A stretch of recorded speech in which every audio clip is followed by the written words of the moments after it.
Sejarah berdirinya Kerajaan Demak.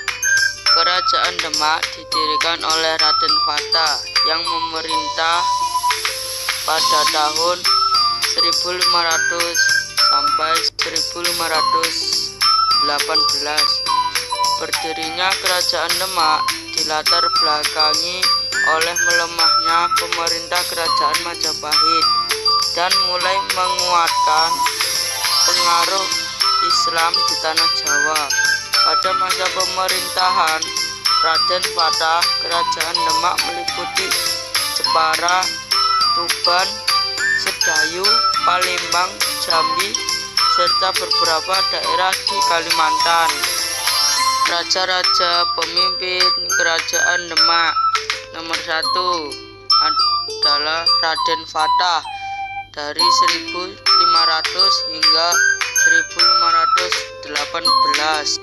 Kedua, Pati Yunus dari 1518 hingga 1522. Dan yang ketiga, Sultan Trenggono dari 1522 hingga 1546. Bidang-bidang sosial pada masa Kerajaan Demak. Politik. Demak muncul sebagai pusat kekuasaan Islam di Jawa, menggantikan Majapahit dan memperluas pengaruhnya melalui penakwaan dan perdagangan. Penyebab runtuhnya Kerajaan Demak. Kerajaan Demak runtuh pada tahun 1546. Sultan Trenggene wafat dan sejak itulah perebutan tahta kerajaan dimulai. Perebutan itu dimulai karena terbunuhnya Sunan Pramoto dan Sultan Hadiri oleh Aryo Penangsang yang merasa lebih berhak atas tahta kerajaan Demak. Tapi usaha Aryo Penangsang dihalangi oleh Joko Tingkir. Berkat dukungan Ki Gede Pemanahan dan Ki Penjawi, Joko Tingkir berhasil membunuh Aryo Penangsang. Nah, berikut ini merupakan sejarah berdirinya Mataram Islam.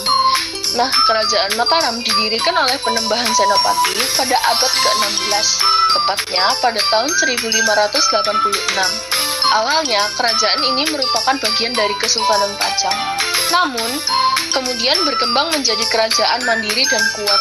Puncak kejayaan Mataram Islam terjadi pada masa pemerintahan Sultan Agung di abad ke-17 yang berhasil memperluas wilayah kekuasaan dan memajukan aspek kemanusiaan. Bidang-bidang yang ada di Kerajaan Mataram. 1. Bidang politik dan pemerintahan. Kerajaan Mataram dipimpin oleh seorang raja yang dianggap sebagai wakil dewa di dunia konsep Dewa Raja. Pemerintahan bersifat monarki absolut. Semua keputusan di tangan raja. Keraton menjadi pusat pemerintahan sekaligus simbol kekuasaan. 2. Bidang ekonomi. Rakyat banyak bekerja di pertanian karena wilayah Jawa subur berkat abu vulkanik gunung berapi. Hasil utama padi, palawija, serta hasil bumi lainnya. Perdagangan dilakukan dengan wilayah lain, terutama di pesisir dan luar negeri. Contohnya, perdagangan beras, rempah, dan hasil kerajinan. 3. Bidang agama. Awalnya dipengaruhi oleh Hindu, Buddha, kemudian masuk pengaruh Islam pada masa Mataram Islam. Agama dijadikan dasar kehidupan, termasuk dalam arsitektur, candi, dan tradisi keagamaan. Di sini saya akan menjelaskan penyebab runtuhnya Mataram Islam. Nah, yang pertama ada wafatnya Sultan Agung Mataram. Kehilangan pemimpin kuat, penerusnya lemah dalam pemimpin. Yang kedua, kemunduran ekonomi dan sosial akibat perang melawan VOC yang gagal, rakyat miskin dan menderita. Yang ketiga, ada kriminalitas meningkat, kemiskinan dan kelaparan memicu banyak kejahatan. Yang keempat, ada tekanan dari Belanda VOC. VOC makin berani memakai politik adu domba.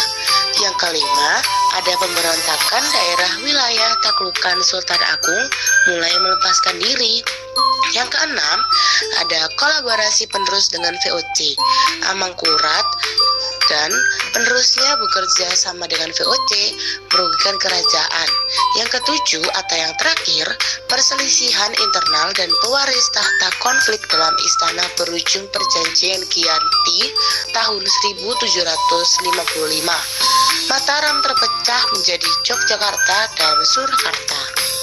Sejarah berdirinya Kerajaan Banten didirikan oleh Syarif Hidayatullah pada tahun 1526. Daerah Kerajaan Banten menjadi batu loncatan oleh Kerajaan Demak untuk menguasai Pajajaran dari barat dan timur.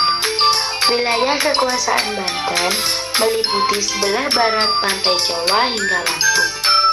Setelah membahas sejarah berdirinya, mari kita lanjut ke raja-raja yang berada di Kerajaan Banten.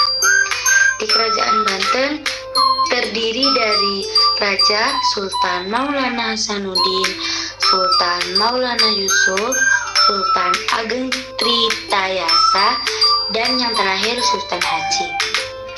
Setelah membahas raja-raja dari Kerajaan Banten, kita membahas dari bidang-bidangnya. Yang pertama, bidang perdagangan dan maritim. Yang kedua, bidang politik. Dan yang ketiga, bidang pertanian. Setelah membahas bidang-bidang dari Kerajaan Banten, mari kita lanjutkan dengan membahas sebab runtuhnya. Kerajaan Banten runtuh karena konflik internal antara Sultan Ageng Tritayasa dan Sultan Haji yang dimanfaatkan VOC, ditambah monopoli perdagangan Belanda yang melemahkan ekonomi. Posisi pelabuhan Banten tergeser oleh Batavia, hingga akhirnya kedaulatannya hilang dan dibubarkan Belanda pada tahun 1813.